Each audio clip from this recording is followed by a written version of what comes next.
Listen closely. The story you're about to hear isn't whispered in textbooks or taught in classrooms. It's the kind of truth that gets buried in plain sight, the kind that rattles the foundations of what you think you know about power, race, and wealth in the antebellum South. Imagine, if you can, a sprawling tobacco plantation in South Carolina, spring of 1847. The air is thick with humidity, the earth soaked from unrelenting rains. Shadows cling to the edges of the fields like predators waiting for a mistake. And in the middle of this land, a man named Edmund Harrove, worth over $100,000, a fortune in his time, vanishes. Gone without a trace. 3 days later, his body is discovered at the bottom of an old, abandoned well. His neck is twisted in a way that could be a fall, or something far worse. The whispers begin immediately, hushed but relentless. Neighbors shake their heads, their eyes darting away from one another. No one dares ask too many questions. They never consider the hand that might have guided his steps, the mind that had already plotted a future no law could touch. At the center of it all is Josiah. Born into bondage, the plantation's most trusted servant, the man who had been a slave all his life, until the very week of Edmund Harrove's death. Josiah's movements were quiet, unassuming, almost invisible. But his mind? Sharp, calculating, dangerous in ways that no one would ever suspect. He read, he wrote, he watched the patterns of men like Edmund as a hawk watches prey. And on that night in May, something shifted. History bent, rules were ignored, and a system built on fear and submission began to unravel. By the end of the year, Josiah would be free. By 1869, he would control more land than any black man in 3 counties, richer than any could imagine. The authorities never questioned the circumstances. The neighbors never spoke the truth aloud. Yet the shadows remembered. The evidence, locked in journals and private memories, waited decades to resurface.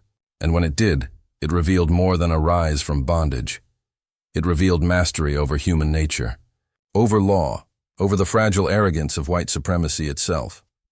Now, as you hear this, understand, this story is not merely about a man who became wealthy.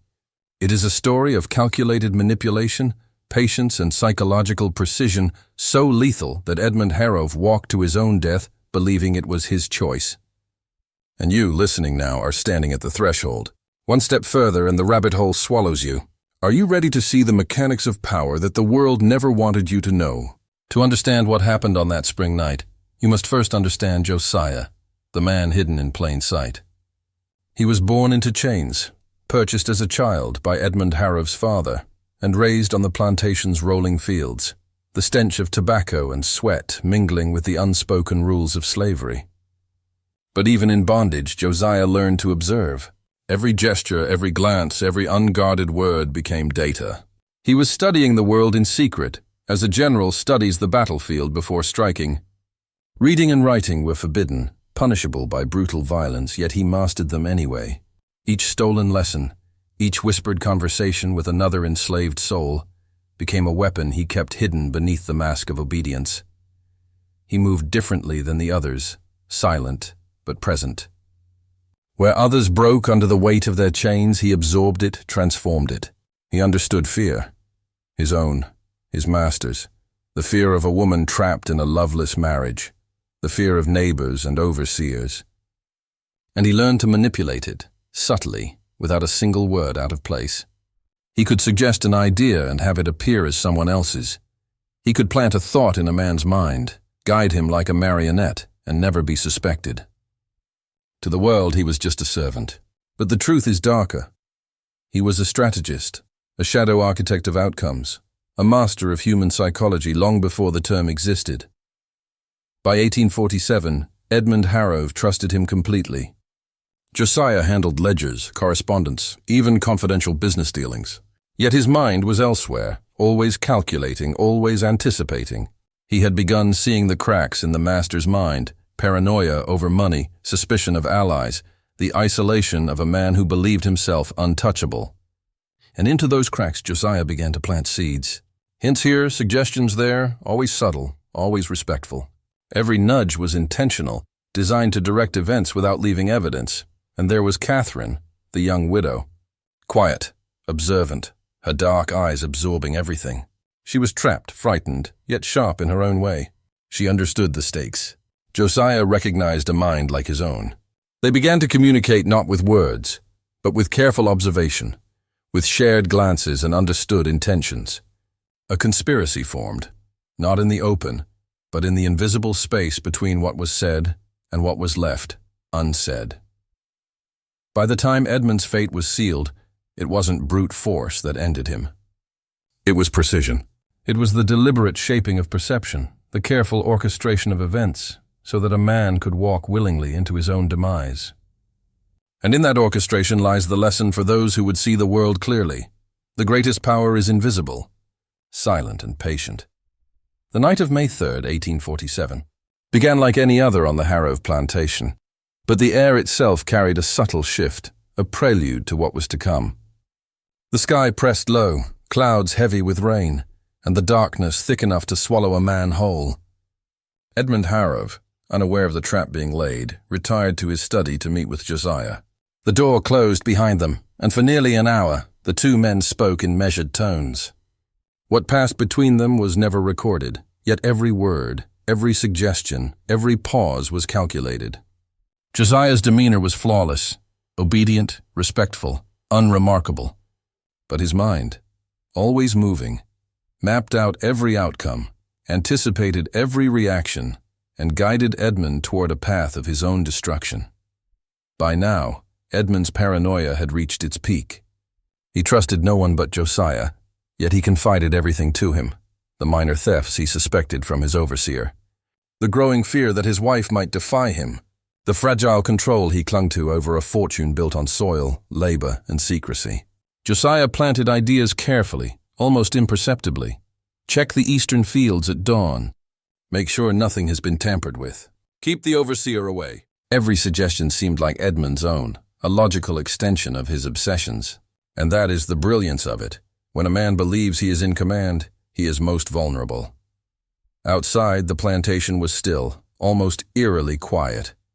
The rain had left the earth slick, paths between the fields treacherous. Hidden beneath weeds and undergrowth was the old stone well, long abandoned, its wooden cover rotted away.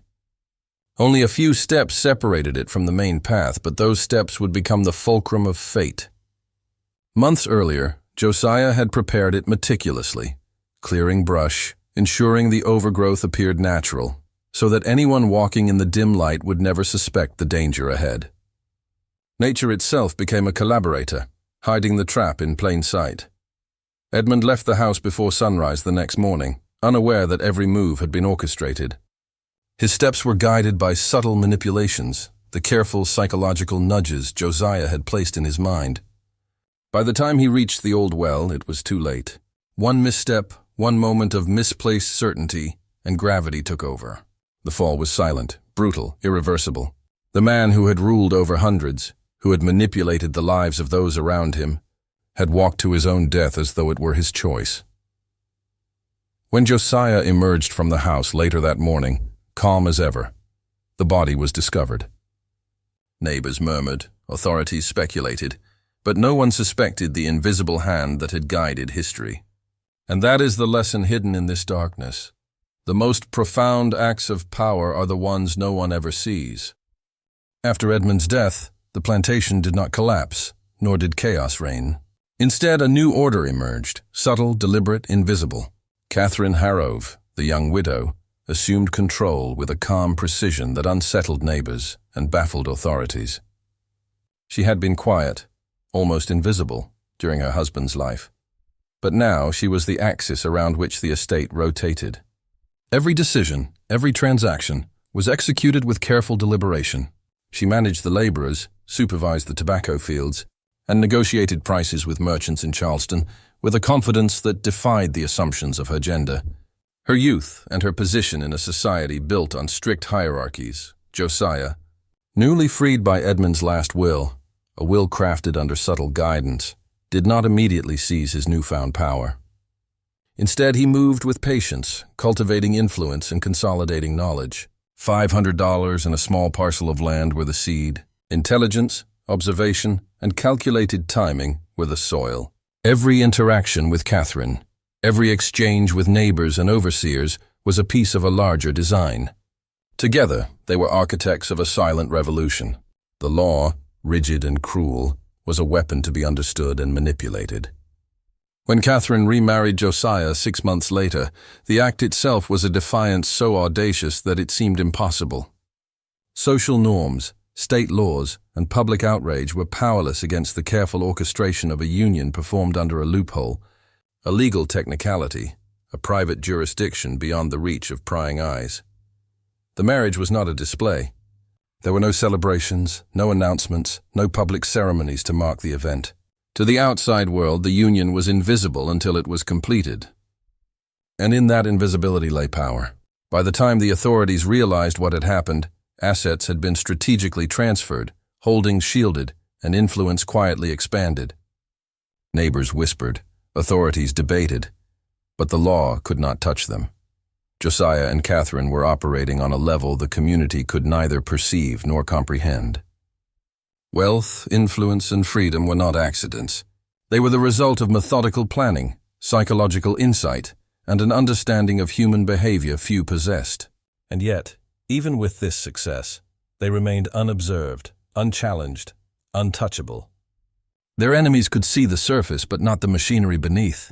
Every action they took, every decision, reinforced their ascent, shaping a reality where power was no longer determined by race, status, or expectation, but by intellect, timing, and unrelenting precision. And so begins the lesson for those who would master the world around them. Freedom and power are inseparable from strategy. Patience and understanding the fears and desires of those who believe themselves in control. Observing the world is not enough. You must bend it without leaving a trace. Josiah's freedom was not an endpoint, it was a tool, a weapon forged from decades of patience and observation. He did not squander it in indulgence or reckless display. Instead, he moved quietly, deliberately, like a predator mapping the terrain before the kill. The land he inherited from Edmund was small, but it was fertile, strategically positioned, and undervalued by the very people who believed themselves his superiors. To the casual observer, he was simply a freedman trying to make a living. To those who understood, he was rewriting the rules of a society that had long assumed his permanent subjugation. In the months after the marriage, Josiah began acquiring adjacent parcels of land, often from neighbors struggling under debt or poor harvests. Each acquisition was calculated, each purchase timed to maximize leverage. He diversified holdings subtly. Tobacco, yes, but also smaller ventures, livestock, timber, and eventually stakes in emerging railroad projects. Where others saw risk, he saw opportunity. Where others panicked, he moved with patience and precision. And all the while, Catherine's role was indispensable. Her status as a widow of wealth gave legitimacy to the transactions. Her intelligence ensured that no deal was careless, no law broken.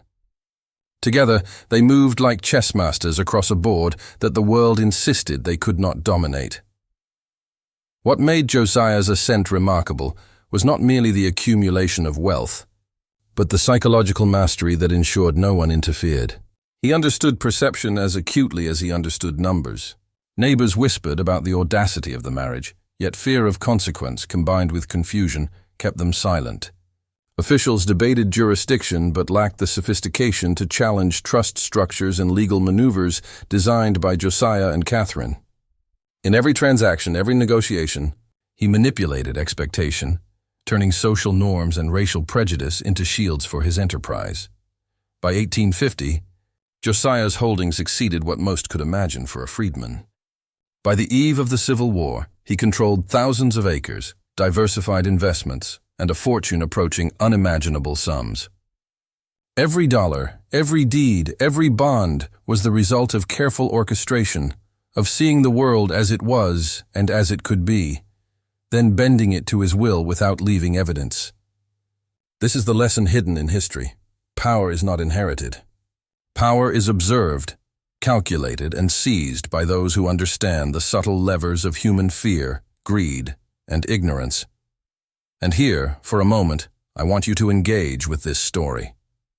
Comment the phrase shadow moves twice below. Do it now, let it settle in.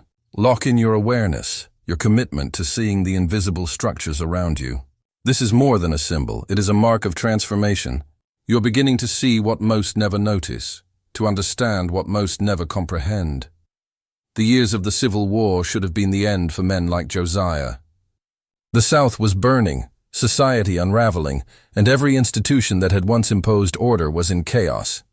Wealthy planters lost fortunes overnight, armies swept through towns, and the lives of freedmen were under constant threat. And yet Josiah did not falter.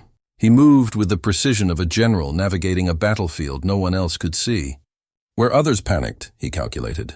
Where others hid, he positioned. The key to Josiah's survival was anticipation. He had long understood that his wealth and freedom were fragile, dependent on the unpredictability of white power structures. When Sherman's march loomed, when whispers of confiscation and destruction spread across the Carolinas, Josiah had already transformed his assets. Tobacco fields became liquid capital. Deeds were converted into bonds, gold, and securities held safely out of reach of marauding armies. By the time destruction came, he was untouchable, not because of force, but because the machinery of society could not touch what it could not see. Catherine remained indispensable. Her legal acumen and social understanding allowed them to operate in plain sight, while remaining invisible in the areas that mattered most. Officials could see a black man of wealth married to a white woman, and they recoiled. They debated, threatened, whispered, but every threat was neutralized with careful timing, every challenge anticipated, every legal loophole exploited before anyone realized it existed. It was a lesson in perception. The world often reacts to the surface, never understanding the currents below. By 1865, when the war ended and the South lay in ruin, Josiah emerged not only unscathed but stronger. While neighbors struggled to rebuild from ashes, he acquired more land, more influence, more security.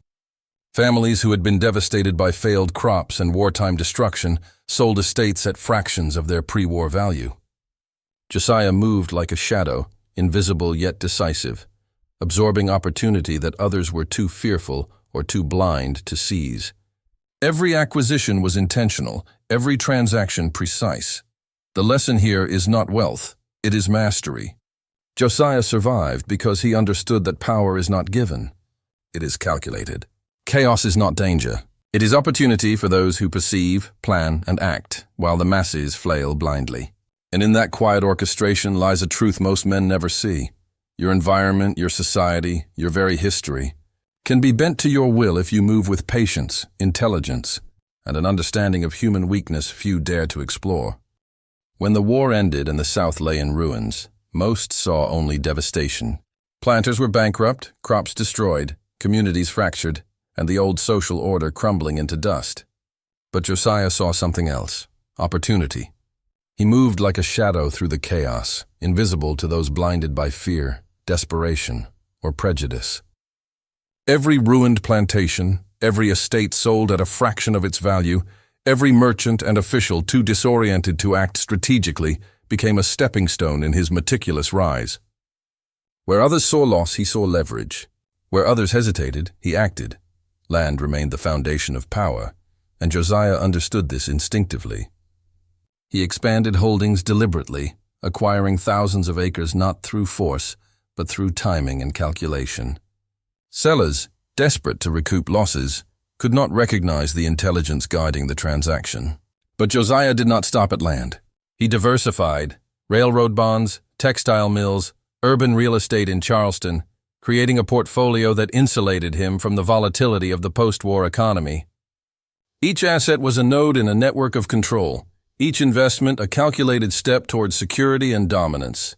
He was building not just wealth, but influence that could not be easily challenged. And yet, what made Josiah extraordinary was his understanding of perception. As a black man in the devastated South, married to a white woman, he existed in a society that would have considered his success impossible. Yet he operated with complete discretion. Social conventions, racial prejudice, and even emerging Reconstruction laws became tools he understood, exploited, and navigated with precision. He cultivated allies carefully, understood the ambitions and fears of those around him, and always remained one step ahead of potential threats. Every move was calculated, every relationship managed with subtlety. By 1869, Josiah had become the wealthiest freedman in the region. 2 decades of invisible planning, silent observation, and precise action had culminated in a fortune and influence no one had anticipated. He had mastered not only the material world, but the psychological terrain of his society. What others feared or ignored, he transformed into opportunity. This is the dangerous knowledge hidden in plain sight. True power is not measured in titles, recognition, or brute force. It is measured in patience, in understanding the weaknesses of others, in exploiting chaos while remaining unseen. And now, as you hear this, understand that the same principles apply to your own life. The world bends to those who can anticipate, manipulate, and act with precision, silent, invisible, unstoppable. By the late 1860s, Josiah and Catherine had amassed wealth beyond imagination, yet their social existence remained a paradox. Ostracized by neighbors, excluded from church gatherings, ignored on streets, they were visible but untouchable. The society around them recoiled from the audacity of their existence. A black man of immense wealth married to a white woman, but their isolation did not weaken them. It strengthened them. They had built a kingdom that was both seen and unseen, a fortress of influence no social convention could breach. In this parallel world, they exercised power with a quiet inevitability. Without the distractions of superficial alliances or societal approval, every decision could be precise. Every expansion, every negotiation, every acquisition of property was executed without interference. The very hatred and fear directed at them became an invisible shield. Others underestimated them, dismissed them, feared them, but could not touch them.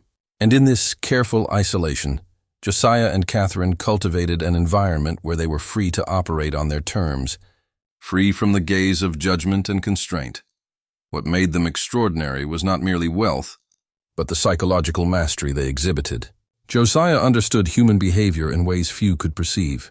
He could anticipate fear before it manifested, desire before it was expressed, and hesitation before it became action. Catherine, equally adept, complemented his strategy, providing legal acuity and social intelligence. Together, they were a system of control, an invisible force operating in a world that had assumed they were powerless. Their enemies acted predictably. Their allies moved according to expectation. And Josiah and Catherine manipulated those expectations, turning social fear into leverage, turning isolation into advantage. The lesson hidden in their story is clear. Mastery is not always visible.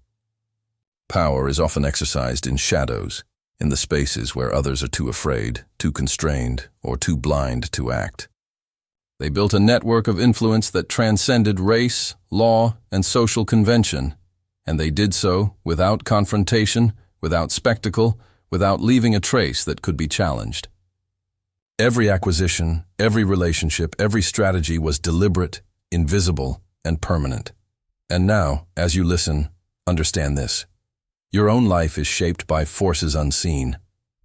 Those who master the invisible currents of society, psychology, and human expectation bend reality to their will. This is not theory. This is history. And those who recognize it, who internalize it, begin to walk a path few dare to tread. Josiah and Catherine mastered a world designed to crush them, and in doing so, revealed the principles of true, unassailable power. Power is never clean. True mastery always requires compromise, calculation, and decisions that others would call immoral. Josiah understood this better than anyone. The world he navigated was built on fear, greed, and rigid hierarchies, forces that could be bent or broken if one understood them deeply enough.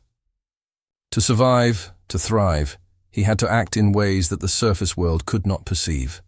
He did not hesitate. He did not waver. Every choice carried weight, but every choice was deliberate, measured, and designed to maximize control. The moral ambiguity of Josiah's rise is hidden in the shadows of history. Every acquisition, every negotiation, every maneuver contained risks for others, collateral in a war of survival and dominance.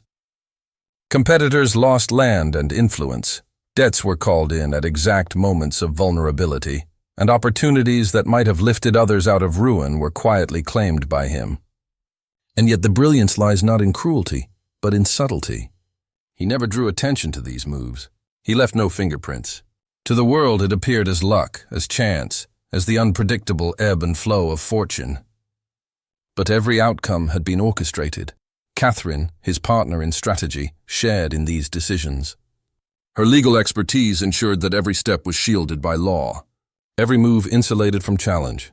Together they operated as a system, a single mind with two bodies, calculating, observing, and executing. Their enemies, whether white planters or freedmen, acted according to their expectations, always predictable, always manageable. Fear, greed, desire.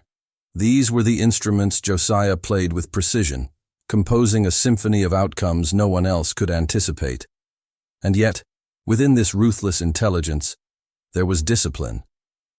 Josiah never acted out of impulse, never allowed emotion to compromise calculation. The lives, reputations, and fortunes of those around him were variables, not obstacles. He understood that true power requires patience, the ability to wait, to observe, to manipulate events until the outcome is guaranteed without unnecessary risk. The lesson here is uncomfortable, even dangerous. Mastery of the world demands moral flexibility, to bend reality to your will, to move unseen and unstoppable through chaos. You must be willing to make decisions that others will condemn, yet the world itself cannot challenge. Josiah's success was not built on kindness or sentiment. It was built on strategy, psychology, and the disciplined manipulation of human nature. Those who understand this begin to see the world as it truly is, not as they wish it to be. By the 1850s and into the turbulent years of Reconstruction, Josiah's empire was no longer merely land. It was a carefully constructed network of influence, assets, and legal protections designed to make him untouchable. He understood the fragility of wealth built in a hostile world, and he acted accordingly. Estates were placed in trusts, railroads and textile ventures structured through complex partnerships, urban real estate secured in ways the law could not easily unravel. Every move was calculated to minimize risk while maximizing control. The genius of it lay in invisibility. The assets existed, the influence grew, but the mechanics remained unseen, unreadable to anyone who relied solely on assumptions or prejudice. Josiah had become a master of leverage. He understood that power is not only measured in what one owns, but in how one manipulates the perceptions of others. Planters, merchants, and officials, all of them assumed the world operated according to old rules. They saw a black man married to a white woman and concluded weakness, vulnerability, even chaos. Yet Josiah used their assumptions against them. Their fear, their disbelief became shields, hiding the extent of his empire.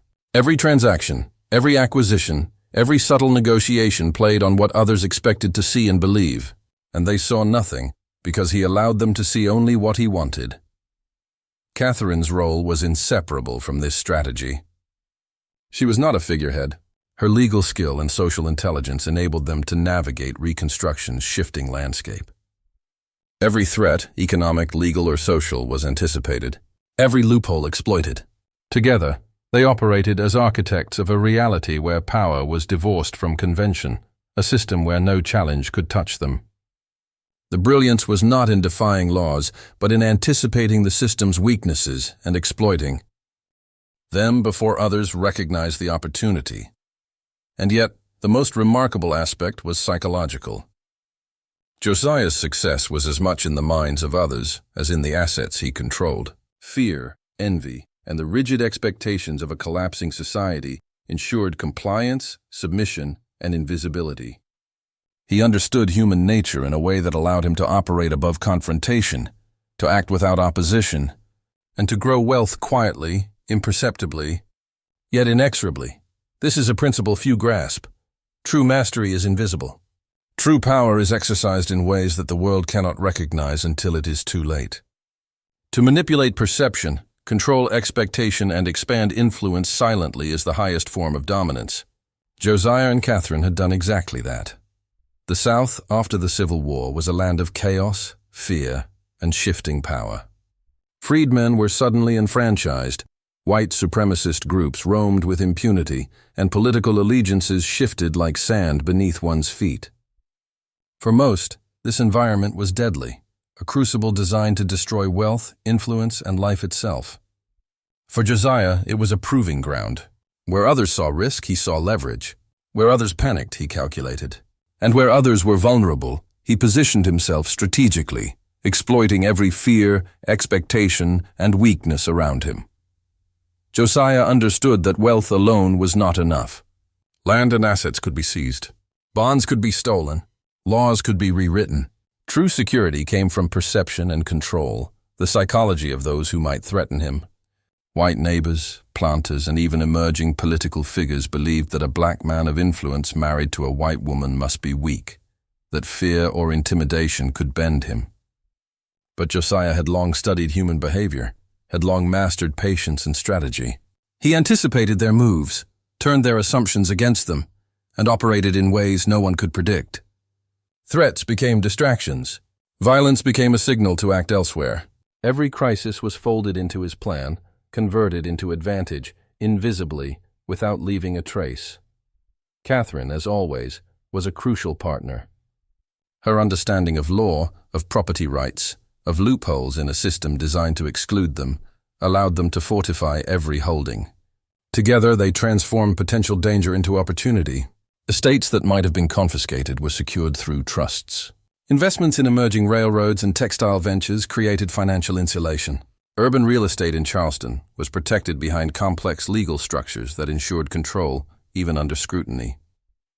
They were untouchable, not because the world had changed in their favor, but because they had changed themselves to operate above it. And the lesson here is profound, almost dangerous.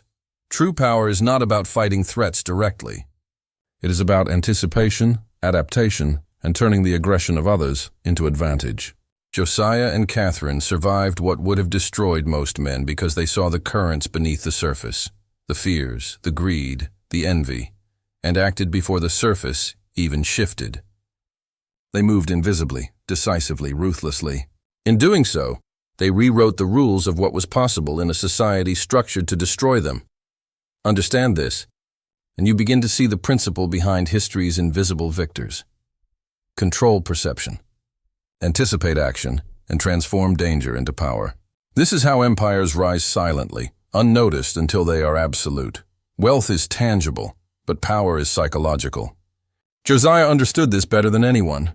He had survived slavery, orchestrated the death of a master's influence over his life, and turned freedom into a fortune no one could challenge.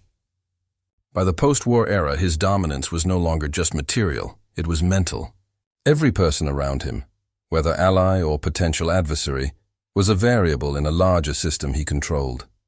He understood motivations, fears, desires, and insecurities, and he exploited them without confrontation, without spectacle. Manipulation, subtle yet relentless, became his weapon. Allies were carefully selected and monitored. Trusted individuals were never given more information than necessary, yet enough to align their actions with his objectives. Josiah planted ideas, seeded doubts, and encouraged behaviors that reinforced his influence. He knew that loyalty could be engineered, that obedience could be guided, and that ambition could be redirected. The same principles that allowed him to manipulate Edmund Harrove now shaped relationships across the plantation, the town, and beyond. Every handshake, every transaction, every conversation was an instrument of control. Enemies, whether jealous competitors or social extremists, were neutralized without overt conflict. Fear and perception did the work for him. He allowed them to underestimate him, to misinterpret his intentions, to believe that power could not reside in a black man operating in plain sight. And when they acted, Josiah anticipated, countered, and absorbed every threat before it materialized into danger. Violence, intimidation, and public outrage were never tools he wielded. He let the world wield them, using their missteps to fortify his position. Catherine's intelligence complemented his perfectly. She read legal systems, social norms, and business practices, ensuring that every action had a foundation in legitimacy. Together they were both shield and sword, invisible yet omnipresent, guiding outcomes while remaining unseen. Their empire grew not only because of assets, but because they mastered perception, the most overlooked and lethal battlefield of all. And here lies the forbidden truth few will admit. The mind is the ultimate domain of power. Wealth, status, and social standing are merely extensions of the control you can exercise over perception and expectation. Josiah's brilliance was not in brute force, but in engineering the thoughts, fears, and actions of others to align with his will. This is knowledge most men never see, and fewer still can apply. Those who understand it, however, can manipulate reality itself without anyone realizing the invisible hand guiding them. Josiah's rise was not simply personal. It was a subtle upheaval of the social order. In a South still clinging to the remnants of slavery, where race dictated every transaction, every handshake, every glance, he became an anomaly no one could categorize. A black man, wealthy, educated, married to a white woman, commanding land and influence that should have been inconceivable. His existence alone challenged centuries of entrenched hierarchy. And yet he did not announce it. He did not flaunt it. He used it quietly, invisibly, allowing the shock of possibility to work beneath the surface. Every acquisition, every partnership, every public transaction was a lesson in psychological warfare. Whites who might have opposed him underestimated him because of expectation. Freedmen who might have envied him were guided subtly, never allowed to fracture his plans. He understood that power was amplified when the world misperceived it. By acting with restraint, patience, and precision, he forced society to accept the impossible without realizing it. And in that acceptance lay control. The revolution he engineered was not declared with banners or speeches. It was silent, systemic, and permanent. Land once owned by white planters, lost to debt or disaster, became part of a growing network under Josiah's direction. Railroads, mills, and urban properties, assets traditionally denied to people of color, were quietly acquired, structured legally, and leveraged to create influence far beyond the reach of social expectation. By mastering both law and perception, he transformed social barriers into pathways of power. Catherine's presence was equally critical. She was more than a partner. She was the architect of legitimacy. In a society eager to see failure, she enforced the structures that protected their empire. Together, they became untouchable, not through confrontation, but through anticipation, strategy, and an intimate understanding of the rules that governed both law and society. They moved in parallel with history itself, bending it subtly to their will while remaining invisible to those who believed themselves in control. And the lesson extends beyond the story. Power is not given. It is seized in the spaces others ignore, fear, or misunderstand. Influence does not require public recognition. It thrives where perception can be managed, where expectations can be manipulated, where fear and ignorance can be transformed into a shield. Josiah's quiet revolution was not a historical anomaly. It is a blueprint. Those who recognize the invisible structures around them, who understand hierarchy, perception, and timing, can master worlds others believe untouchable. Josiah's empire was not built on land alone. It was built on minds. Every individual within the orbit of his influence, whether employee, neighbor, or competitor, was a variable in a carefully calibrated system. He understood that power without control over perception is fragile. To secure his position, he manipulated not only markets and property, but the expectations, fears, and ambitions of those around him. The subtle art of psychological dominance became his most potent tool. Allies were carefully guided, never coerced. Josiah supplied just enough information to ensure alignment with his objectives, planting suggestions and letting them believe the ideas were their own. Desire, greed, fear, he read them all like instruments, turning each into a mechanism to strengthen his control. He was a strategist in human behavior, orchestrating outcomes without leaving visible strings. Loyalty was engineered. Obedience was subtle but absolute. Even the formerly enslaved workers who had once doubted him were integrated into this system, guided through incentives, trust, and anticipation of their own self-interest. Enemies, both overt and covert, were managed without confrontation. White planters, recovering from the war, assumed they could intimidate or outmaneuver him. Josiah allowed them to act according to expectation. He anticipated their moves, positioned assets to absorb potential threats, and leveraged their fear and prejudice to reinforce his security. Violence and resentment became invisible shields, keeping his empire intact while leaving challengers powerless to act effectively. He mastered the paradox of being both highly visible and profoundly untouchable. Catherine's role was inseparable from this psychological architecture. She ensured that legal structures, trusts, and property protections were flawlessly executed, allowing Josiah's strategies to operate without interference. Her presence amplified his power by providing legitimacy and sophistication, transforming potential vulnerabilities into unassailable advantages. Together, they were a system of control operating silently beneath the eyes of society. The dangerous lesson here is simple. Influence is always psychological first, tangible second. Control perception, anticipate action, and shape the environment before others even recognize it exists. Josiah's success was not random. It was the product of patient observation, psychological insight, and deliberate action. Those who understand this can bend outcomes, manipulate expectation, and turn fear, envy, and ignorance into instruments of their will. The invisible currents of society are the true battlefield, and those who master them rise above chaos, unseen yet untouchable. By the late 1860s and into the 1870s, Josiah had reached the apex of his power. He was no longer merely a freedman with land. He was a force, an architect of invisible influence that spanned counties, industries, and social perception. Every investment, every property acquisition, every trust or legal maneuver had been calibrated to create permanence. This was not wealth for leisure. It was power engineered to outlast him, to endure beyond mortality, to become a structure others could inherit but never dismantle. Generational influence was the objective. Josiah understood that the world could shift, that political upheavals could sweep away empires, that envy and hatred could manifest as violence. To protect against this, he diversified across assets that would survive societal turbulence. Agricultural holdings were coupled with urban real estate, railroad shares, and textile ventures. Wealth was not concentrated, but distributed strategically, safeguarded through legal instruments, trusts, and partnerships that rendered it nearly untouchable. Even those who believed they could challenge him found themselves confronting invisible barriers, perfectly engineered and meticulously maintained. The psychological dimension remained central. He reinforced the perception of inevitability, making his power seem unassailable. Neighbors whispered, rivals underestimated, and the broader society, bound by outdated hierarchies, assumed chaos would soon reclaim him.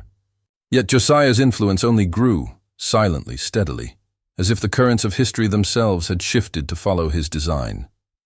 Fear, envy, and the misperceptions of others acted as shields, protecting both his assets and his autonomy. Catherine remained critical in this phase. She ensured the legal structures were airtight, that succession plans were precise, and that the mechanisms of wealth transfer would operate flawlessly across decades. Together, they built not just a fortune, but a system of control, an empire invisible to those who did not understand its architecture, yet unchallengeable to anyone who did.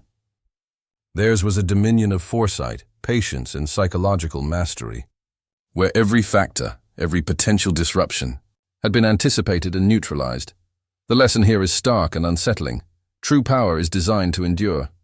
It is not subject to the whims of public opinion, the chaos of society, or the constraints of law alone. It is engineered to survive disruption, built on psychological insight as much as tangible assets. Josiah's legacy proves that mastery is not accidental. It is deliberate, patient, and precise, extending influence beyond the lifespan of any one individual. By the 1870s, Josiah's empire stretched across thousands of acres, multiple industries, and countless partnerships. But wealth alone does not ensure control. Power must be maintained, reinforced, and directed. Josiah understood this deeply. He built systems that allowed him to enforce authority from a distance, using observation, influence, and subtle manipulation rather than brute force. Every property, every partner, every employee became a node in a network that responded to his strategic guidance, often without conscious awareness. Communication was key. Josiah trained his allies and partners in methods of accountability that appeared natural. Instructions were often suggestions, opportunities framed as decisions for others to make. He created the illusion of autonomy, while ensuring that outcomes aligned perfectly with his intent. Employees executed his vision as if it were their own, neighbors unknowingly reinforced his influence, and partners acted within carefully defined constraints.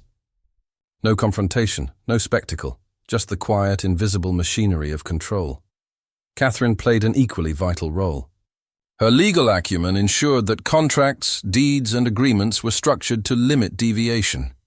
Trusts were established with contingencies that allowed Josiah to intervene only when necessary, making it appear as though fortune or circumstance directed events rather than calculated strategy. This allowed him to expand influence geographically without physically being present, transforming distance and time into instruments of control. Even in the broader social sphere, Josiah shaped perception. Rivals assumed that his absence from certain negotiations or events signaled weakness or disinterest, unaware that every move had been premeditated. Fear, expectation, and uncertainty became his tools, compelling others to act in ways that reinforced his position. Threats that might have destabilized a less disciplined man were neutralized before they manifested. Opposition folded in on itself, manipulated by the subtle architecture of anticipation and psychological insight that Josiah had perfected over decades. And here lies the hidden truth. Influence is most absolute when it is invisible. The less people see of your strategy, the more effectively it operates. Josiah's power was not in his presence, but in the systems he engineered, the human behavior he guided, and the perception he controlled. This is the principle that separates temporary wealth from lasting dominion, reaction from mastery, and ordinary men from those who bend reality to their will. As Josiah approached the final years of his life, his empire had reached its apex, not merely in wealth but in invulnerability. He understood that mortality is the ultimate threat to power. No man can escape it, and yet the foresighted can ensure that influence outlives the body. Josiah's life became a careful orchestration of succession, control, and invisible reinforcement, a final act of strategy designed to endure beyond the grave. He structured his estates into trusts, meticulously defining each contingency, each pathway of inheritance, and each limitation of authority. Partners and allies were bound legally and psychologically, guided by the same subtle influence that had governed his life. Land, railroads, textile holdings, and urban real estate, all were protected from seizure, challenge, or mismanagement. Even if society shifted violently, his mechanisms ensured that his vision would persist, immune to chance, to prejudice, and to chaos. Every move was preemptive, calculated, precise. Catherine remained central to this final stage. Her legal and strategic skills allowed Josiah to cement his legacy without compromise. Together, they mapped every variable, anticipated every potential disruption, and neutralized threats before they could materialize. They understood that the greatest danger to an empire is not always external. It is the erosion of structure, the mismanagement of perception, and the loss of foresight. Their genius was to encode control into the very systems of their wealth, creating stability that survived human error, greed, or ambition. But Josiah's legacy was more than material. It was psychological, social, and symbolic. His very existence, a black man navigating, mastering, and ultimately redefining the structures of power in a hostile society, challenged centuries of expectation. He demonstrated that influence is neither granted nor constrained by tradition, race, or law. It is created, engineered, and maintained through understanding, foresight, and mastery of human behavior. Every observer, whether ally or adversary, became part of an invisible system he had designed to perpetuate his vision. And here lies the truth that history often conceals. True power is never temporary. It does not rely on visibility or approval. It is coded into systems, behaviors, and perceptions so that it survives disruption, survives death, and continues to shape the world in the same way it did when the architect walked among the living. Josiah's life proves that mastery is deliberate, enduring, and absolute, accessible only to those willing to observe, calculate, and act where others cannot or will not. What Josiah accomplished was not merely financial, not merely social. It was profoundly psychological. He transformed the rules of the world in which he lived because he first transformed himself. He understood the invisible architecture of power, the fears, desires, and expectations of others, the weaknesses in law, society, and perception, the currents of chaos and opportunity. And he acted, not impulsively, but deliberately, with patience, precision, and control. This is the lesson hidden in plain sight. True mastery begins within before it manifests outside. As you listen to his story, you are not merely a spectator. You are being invited into a different way of seeing, a different way of understanding influence and reality. This is dangerous knowledge, the kind that reshapes perception and changes how you move through the world. To internalize it requires acknowledgement, a symbolic recognition that you are stepping into the currents of understanding that few men dare to navigate. It is not casual. It is transformative. And now take a moment. Comment the phrase "Shadow Guides Power" twice below. Do not do it lightly. Let it be a marker of your engagement, a signal to yourself and to the unseen systems around you that you are recognizing the principles Josiah lived by. This phrase is more than words. It is a mental key. By repeating it, you anchor the recognition that mastery is deliberate, that perception is malleable, and that invisible influence is the ultimate currency. It is a ritual of awakening, a conscious step into understanding the architecture of control. Josiah's life shows that the world bends to those who anticipate, who understand the human mind, who move silently yet decisively. Fear and prejudice, chaos and expectation, these are tools for the prepared, obstacles for the unready. By claiming your awareness through this symbolic act, you align yourself with the principles he lived by: patience, observation, calculation, and the relentless pursuit of strategic advantage. Remember, power is never given. It is seized in the shadows, engineered in silence, and maintained invisibly. Josiah's genius was to operate above and beyond the assumptions of society, to manipulate perception without detection, to convert danger into advantage, and to leave a legacy that transcends life itself. By engaging with this phrase, you are choosing to see the world as it truly is, not as it appears, and to consider how you, too, can move unseen, deliberate, and unstoppable. By the final years of his life, Josiah's empire had reached a scale few could imagine. He had converted inherited opportunity into mastery over property, finance, and social perception.